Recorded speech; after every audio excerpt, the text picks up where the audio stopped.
Wildlife and natural history photography has always been important to me to help educate people as to some of the changes that are taking place in our natural world.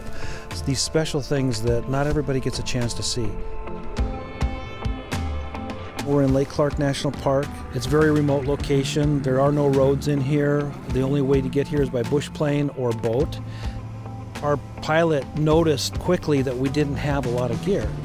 The great big monster lenses that I used to use are gone. We're shooting smaller cameras, smaller lenses, and getting even higher quality than we used to do with our traditional DSLRs.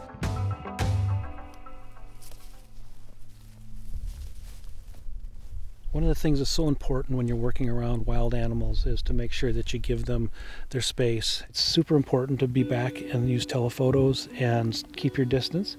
I'm using the GH5 with a 12 to 60 millimeter and a GH5 with a 100 to 400.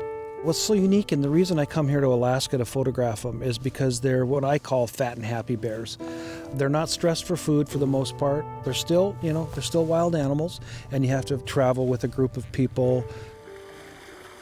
When I first started out as a photographer, I was 15 or 16 years old. I had read that you were supposed to use a tripod, but I thought, how can you be a wildlife photographer and tromp around in the woods and try to find animals with a tripod? So I shot for maybe 6 months to a year like that and had lots of camera shake and blur. It's absolutely unheard of to shoot big, long telephoto lenses handheld on a platform that is constantly moving. Today was a perfect example of how the dual image stabilization through the lens and camera body worked to give us opportunities that we could have never done before.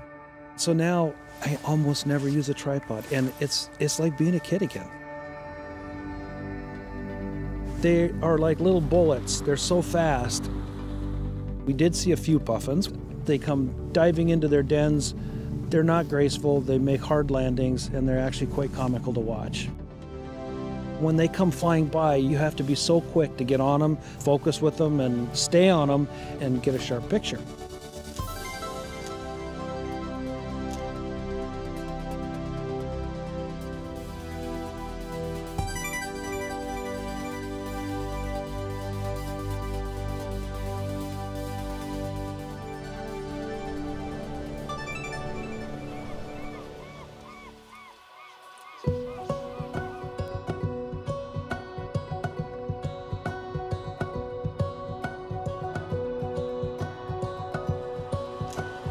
I still earn a good chunk of my living selling my pictures to magazines, so I want the best quality I can get.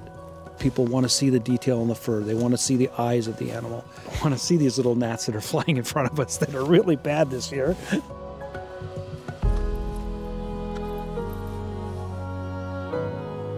This mom laid down. The cubs had come up to her and had made noises as if they wanted to nurse, and she didn't want to nurse at the time, but I was pretty confident based on how they were acting that that was probably going to happen. So have patience.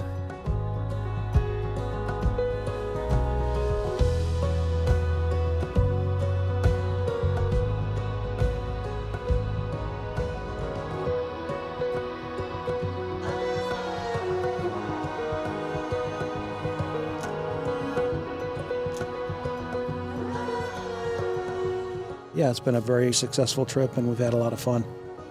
The new technology and the Panasonic cameras that I'm using, these cameras have hit what I feel is the sweet spot, where the sensor size is big enough to give you incredibly impressive large prints, but doing it with less strain on my back, less strain on my wallet, and a lot more technology in these newer products that we didn't have with the traditional DSLRs.